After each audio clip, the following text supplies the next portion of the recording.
शेतकरी बांधवांनो, सध्या पाहू शकता इथं एक हे पान, त्याचप्रमाणे ह्या पानांवर जे आहे ते सध्या लोकरी माव्याचा प्रादुर्भाव दिसतोय। आपण जर व्यवस्थित निरीक्षण जर घेतली तर मी दाखवेन आता इथं हे पान तोडून।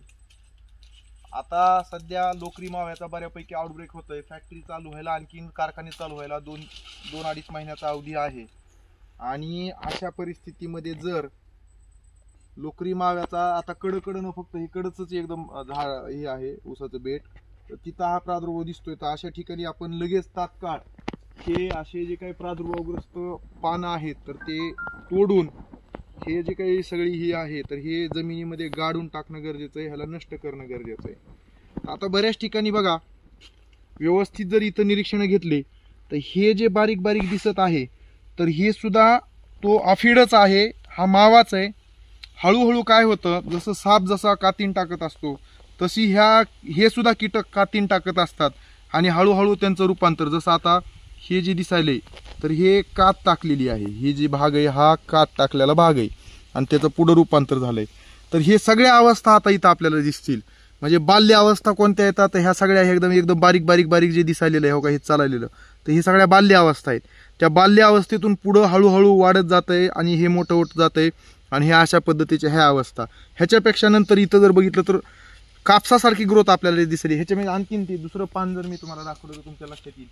थोडंसं जवळून दाखवतो। आता हे पान तोडणार नाही मी, कारण की इथं मित्र कीटक आहेत आणि हे तोडून मित्र कीटकांचं सुद्धा म्हणजे नुकसान होईल म्हणून ते तोडणार नाही। पण हे जर आपण जवळून जर बघितलं, निरीक्षण जर घेतले आपण, बघा इथं जी पांढरी ग्रोथ आहे ती प्रचंड मोठ्या प्रमाणामध्ये आहे।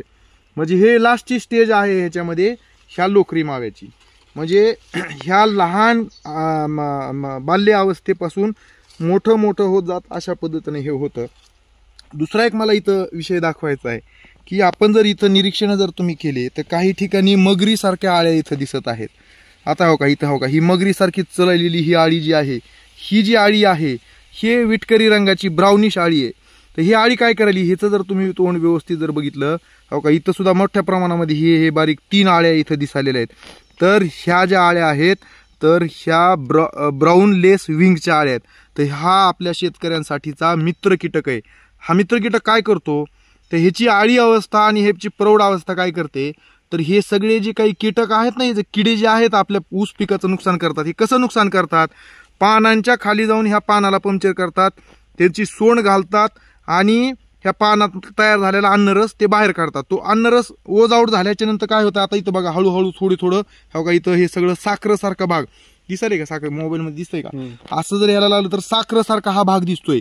हे काही इकडून आलेलं नाहीये वर, तर हा साखरेसारखा भाग जो आहे ना, तर ह्या खालून कीटकांनी पंक्चर केल्यामुळं, हे पानाला पंक्चर झाल्यामुळं ह्या पानामध्ये असलेली जी काही अन्नद्रव्य तयार झालेले ते शर्करा स्वरूपात असतात।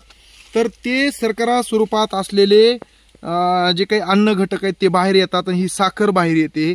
ह्या साखरेवर काय होतं, निसर्गतः हवेतली बुरशी जी आहे ते वाढायला चालू होते आणि म्हणून हे सगळे पानं जे आहेत ते काळसर व्हायला चालू होतात आणि म्हणून आपल्या ऊस पिकाचं प्रचंड मोठ्या प्रमाणात नुकसान होतं। अशा ठिकाणी फोटोसिंथेसिस कमी होतं आणि पुढे जी काही ऊस पिकाची समाधानकारक वाढ आता आणखी 2-2.5 महिने राहिलेले आहेत तर ती होत नाही आणि मोठ्या प्रमाणामध्ये मग माव्यामुळे आपलं नुकसान होतं। तर लक्षात घ्या, हे काम करतंय खालून पण ह्याचा असर दिसतंय वरून। त्याचं प्रमुख कारण काय आहे, तर ही साखर ओझ आउट झाल्यामुळं ह्याच्यावर, ह्या साखरेवर बुरशी निसर्गतः वाढत असते म्हणून हे होत आहे। आता हे जे काही आळ्या आहेत हे काय करतायत, ह्या आळ्या, हे मित्र कीटक, ह्या ज्या काही बारीक बारीक पिला अवस्था आहेत ह्या माव्याच्या, लोकरी माव्याच्या, त्यांना खायचं काम हे करत आहेत। तर हे सुद्धा मित्र कीटक आपण लक्षात घेऊन जे आहे ते कीटकनाशकाचा वापर करताना जे आहे ते योग्य कीटकनाशक वापरणं गरजेचं आहे। ह्या मित्र कीटकांना घातक असलेलं कीटकनाशक आपल्याला वापरायचं नाहीये। सिंथेटिक पायरेथ्रॉइड मधले जे काही, मग ते लॅम्बडा सायथ्रिन असेल किंवा इतर सिंथेटिक पायरेथ्रॉइड आहेत, डेल्टामिथ्रिन आहे, तर हे आपल्याला वापरायचे नाहीत। ही महत्त्वाची गोष्ट आपण लक्षात घेणं। इथं आणखीन मी जास्त दाखवेन की ह्याच्यापेक्षा बऱ्यापैकी जे आहे ते ह्या पानांवर सुद्धा आपल्याला जे आहे ते इथं मित्र कीटकांचं सुद्धा जे आहे ते, ह्या आळ्या ज्या आहेत ह्या विटकरी रंगाच्या ज्या आळ्या दिसत आहेत ह्या, तर हे मित्र कीटक आहेत आणि ते ह्या सगळ्या इथं जी काही ह्यांनी प्रौढांनी दिलेली जी काही अंडी असतील किंवा डायरेक्ट जी काही दिलेली बाल्यावस्थेतील मावा आहे तर त्याला खायचं काम जे आहे ते ह्या सगळ्या आळ्या करत आहेत।